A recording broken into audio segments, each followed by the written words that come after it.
We should start selling merch. It's just a picture of your face. I'm sorry, I wasn't listening. I'm sorry, I wasn't listening. Additional revenue streams. So how do you feel about that? We don't need that. What? Merch? Yeah, how do you feel about merch? I don't know. Who the hell would want to buy it?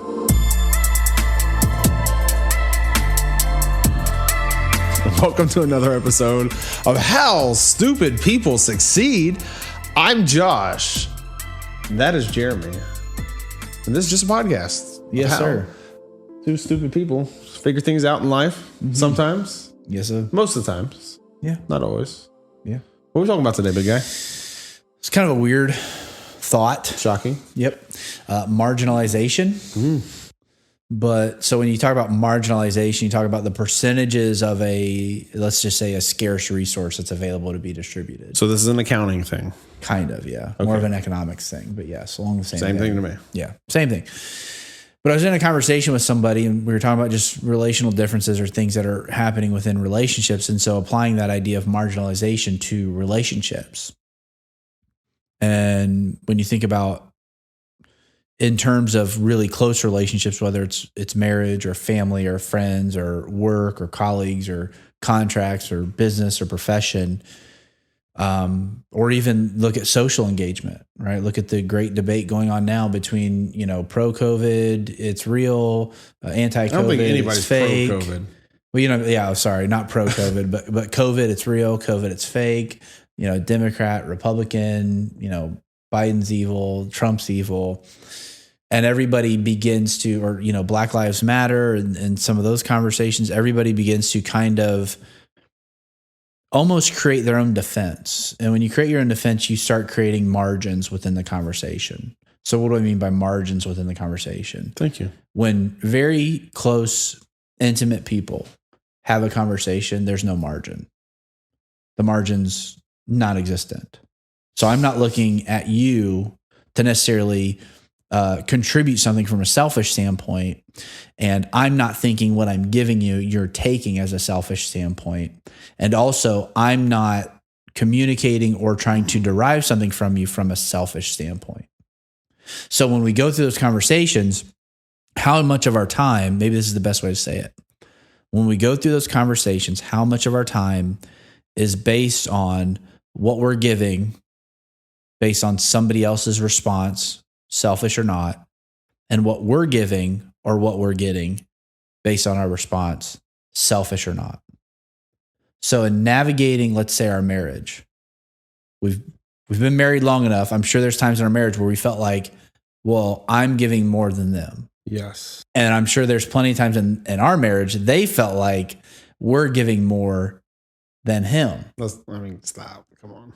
And every time you introduce that into a relationship, it's immediately toxic.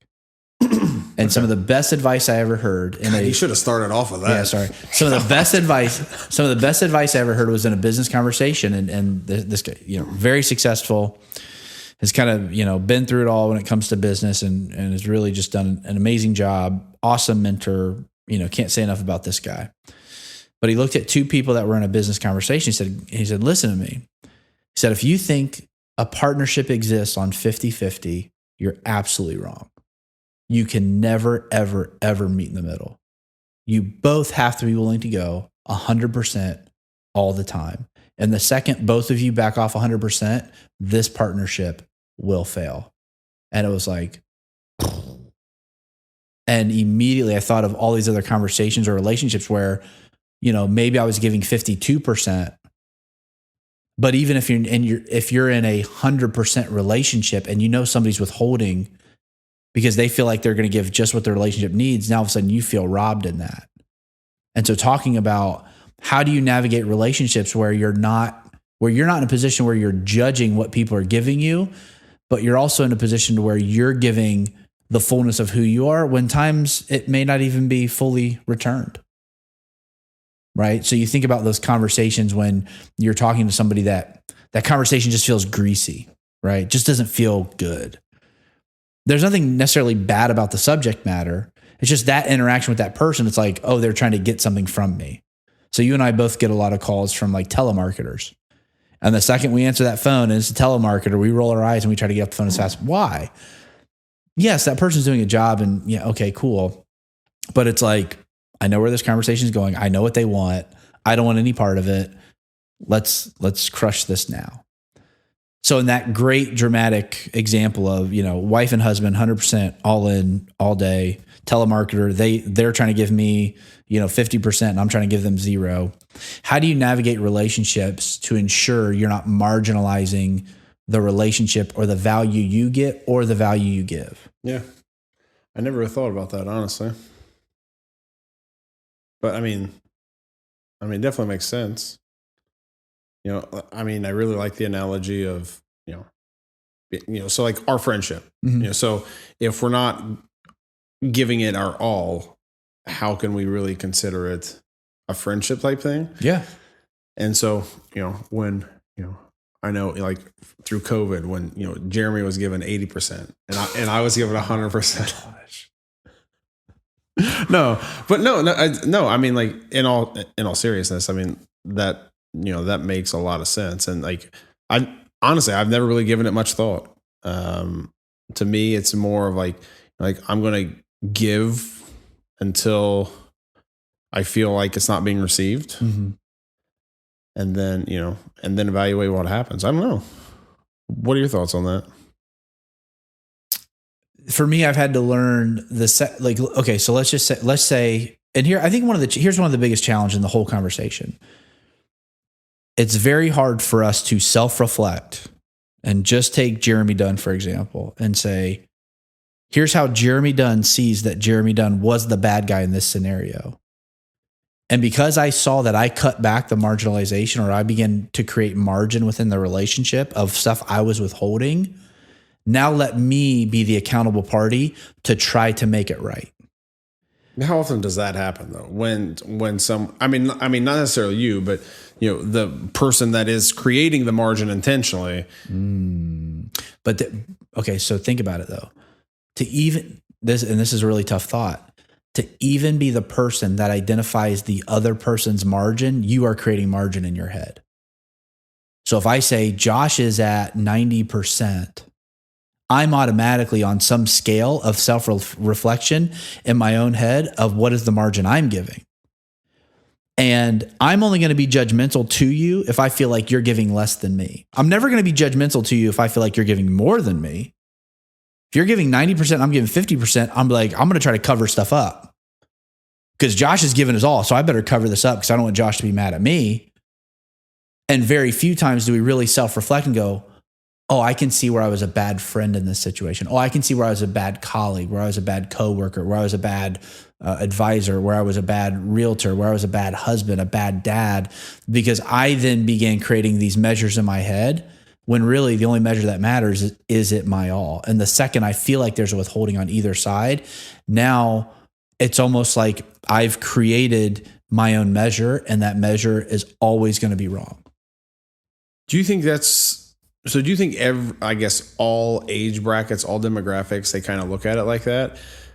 Because like I would argue, people our age and people younger for the most part, they value relationship over a bunch of the other stuff, right? That's not true though. And our parents, for instance, I don't think their generation, I don't think they valued that as much. Yeah.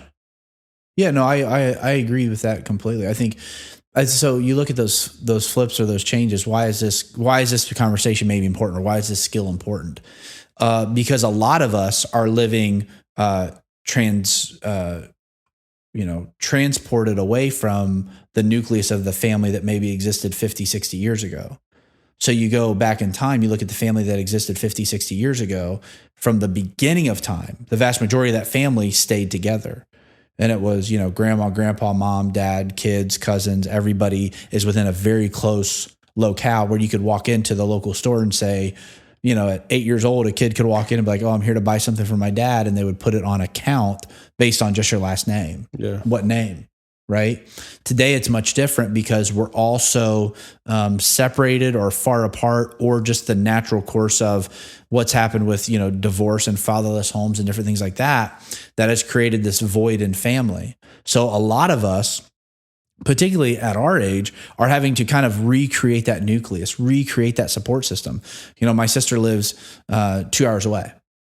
So if there's something happening on like a Tuesday that our family's involved in, I don't expect her to drive 2 hours, just to show up at Marion and, bring her daughters and bring her husband and we have dinner and then she drives home for 2 hours.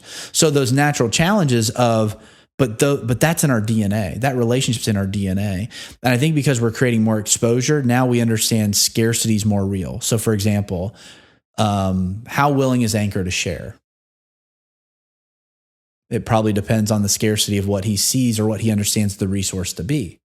If it's the last piece of cake, I can tell you how excited Anchor's going to be to share. Not at all. It's going to be a battle to get him to cut that piece of cake down the middle and share it with his sister. But if there's a whole cake, guess what? He wants everybody to get cake.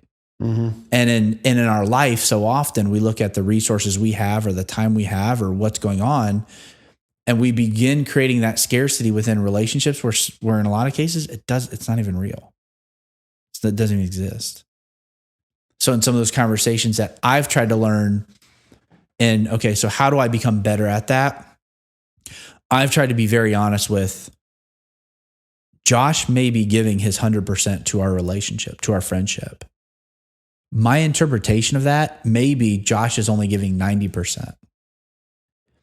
And if you are working from a position of, I'm giving Jeremy my 100%, but I always feel like he's judging me at 90%, what is that going to do to how you feel about me?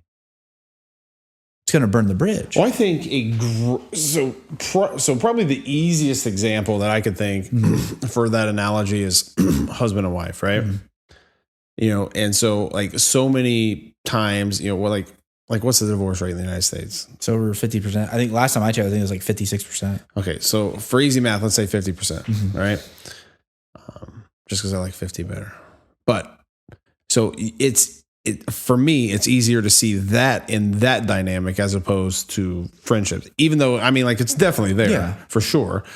But, marriages, you're with that significant other day in and day out, and if we can't take that time to self-reflect and say, okay, am I giving Amanda 100%? Mm-hmm. Say, no, I'm giving her 85%. Why? And regardless of whatever you feel like she's giving you. Exactly. 100%. Yeah. It's hard. It's very difficult. So how do you do that? We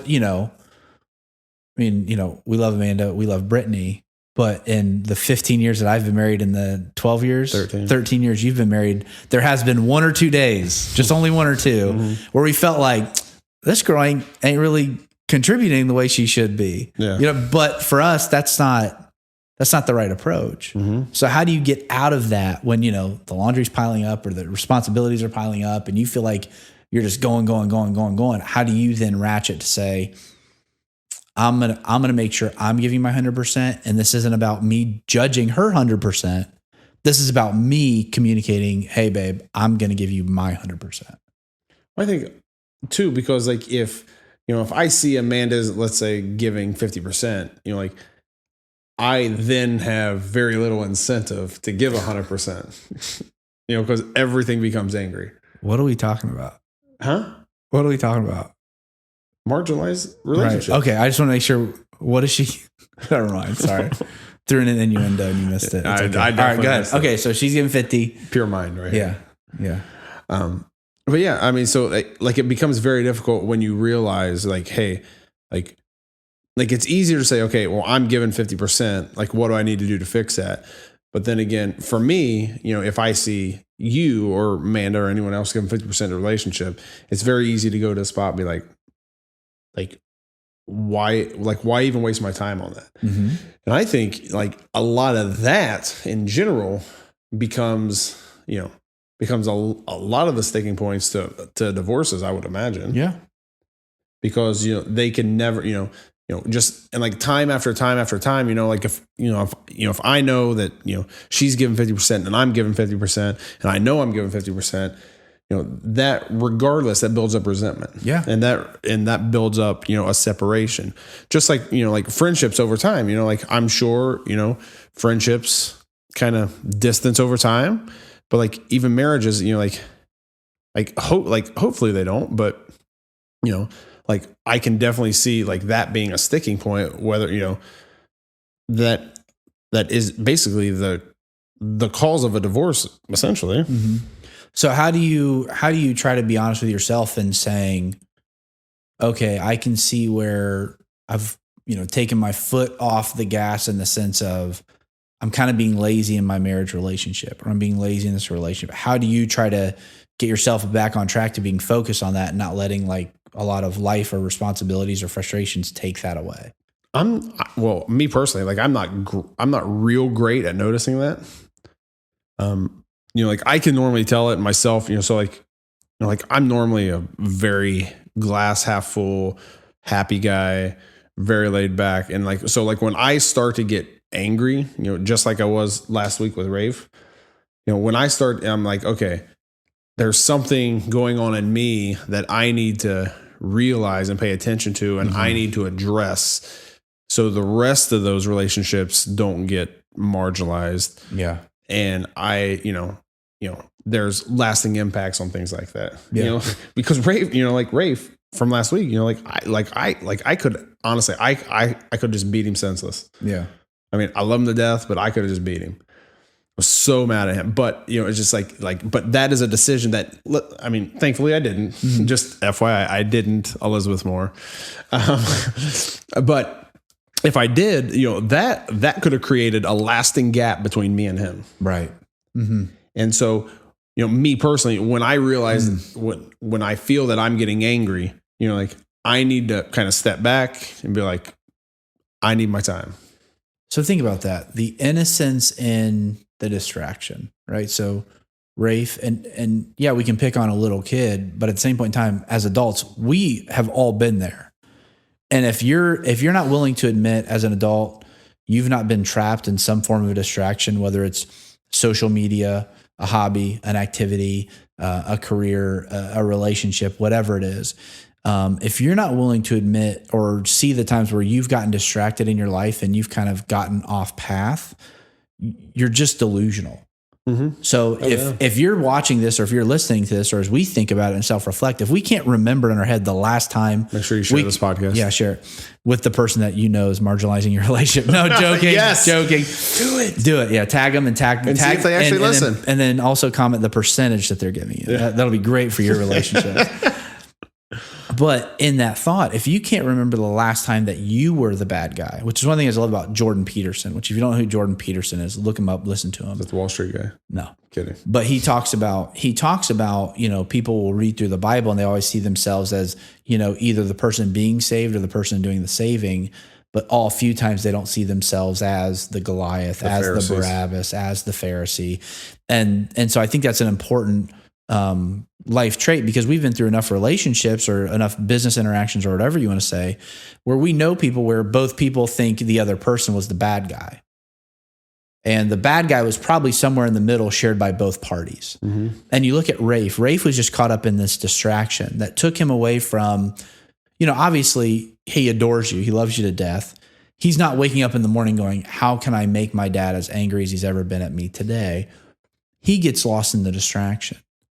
And what you said, something that's so interesting in the sense of your reaction to the distraction, not to rhyme, but your reaction to the distraction could create a greater negative impact than you would have ever intended and that he even intended. Mm-hmm.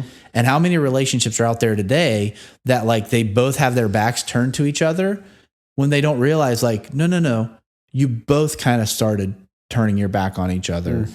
The only way to really heal it is to have the humility to go, I'm going to turn full circle, 100%, obviously 180 in this illustration. That people are like, well, 360, that's all the way back around. But 180 in this illustration, and face each other and really, really come to that agreement of, hey, listen, here's what I was hurt by, but I also realize I was a bad guy.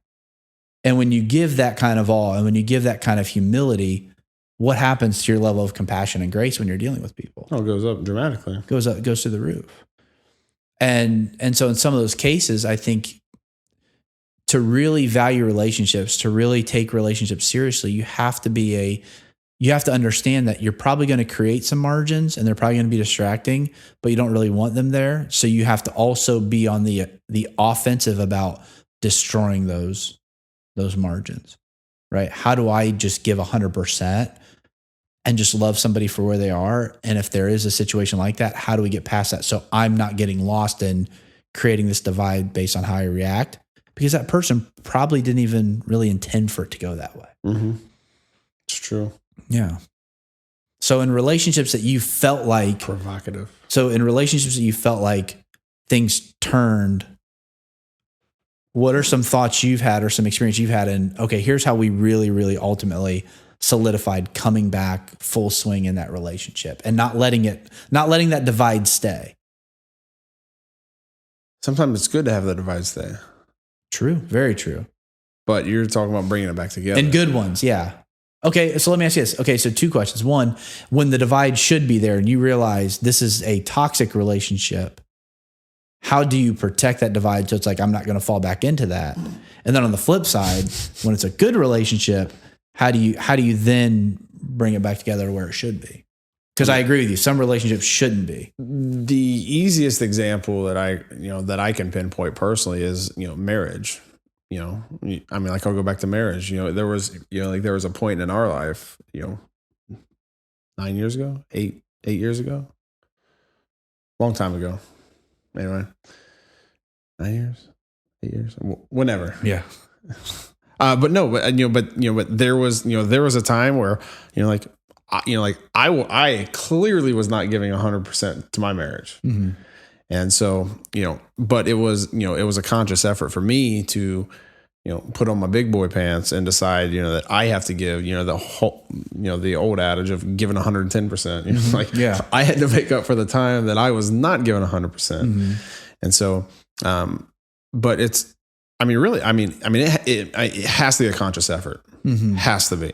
And if it's not something that you're willing to do or willing to put the work into, then don't do it. Yeah. It feels really good to know you're not even setting the expectation on the other person in the relationship, but that you're just giving it your all because it's the right thing to do. Yeah.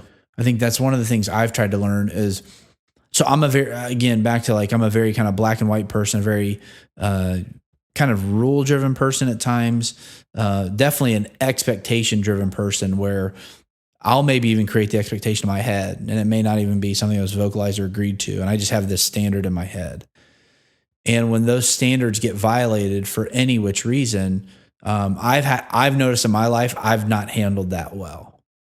So that's why I love the example of Rafe, like not even really knowing, like, I just want to do this because I enjoy it, not because I'm trying to like make my dad mad.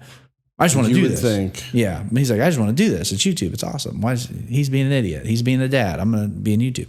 Or other relationships I've had where it's like, whoa, that kind of crossed an expectation that I had in the relationship.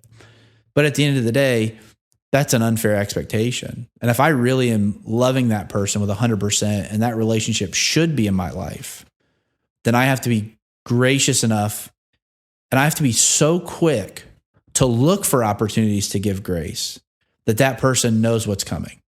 They know, oh, Jeremy's probably feeling this way, but then they know what's coming after that. And for too long in my life, the opposite was true. It was they probably felt, oh, Jeremy's being this way. And so now he's out, which I had no problem earlier in my life just turning relationships off. It's like, oh, you broke some invisible code. Deuces. You're not like that anymore? I'm trying not to be that way. I'm trying really, really hard to not be that. I'm trying harder to be more of people know they're always going to get love and grace from me no matter what. Whether it's a misinterpretation or justified or whatever. The expectation comment for you specifically, because you are all about the expectations. And if those expectations are met, whether in your mind, it's, you know, it's 100% or it's 50%, you know, you're like spot on, you know? So like, as long as that person is meeting your expectation of what they're going to do, you can be completely content. That's Jeremy Dunn. Yeah. So so share with our followers an expectation of me for like game days. An expectation of you? Yeah. On like what is being planned or what's happening? Yeah. So what do you expect from me? I expect nothing from you Browns. on game day other than to drive home. That's about it. That's it. I'll bring all of the tailgating stuff. I will go to the store the next day. I mean, the day before. I'll pack everything. I'll make sure we have the tickets. I'll make sure we have the parking passes. I'll make sure we have the seats. Sometimes you even forget your one seat. Like the one thing, it's like, Josh, bring your own seat because you got this fancy little like camping rocker. Yeah, it's called the rocker, right?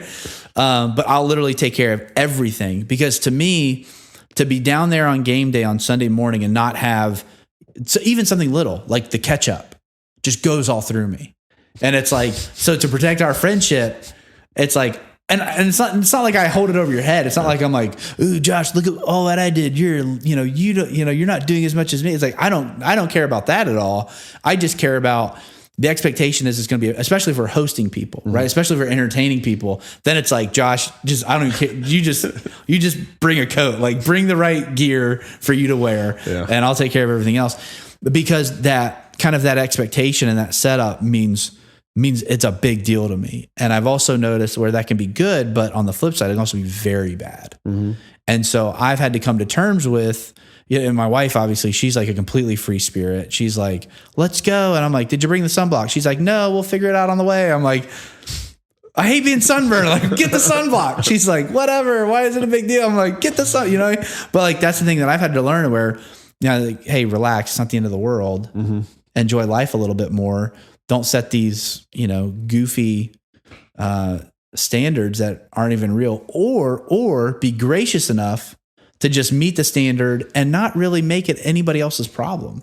Be humble enough just to provide that for people. Because honestly, when we do game day or when we are entertaining, I love the feeling of like last year when I forget his name, but it was his first Browns game live in action. We met Baker. Ernest Biner. Yeah.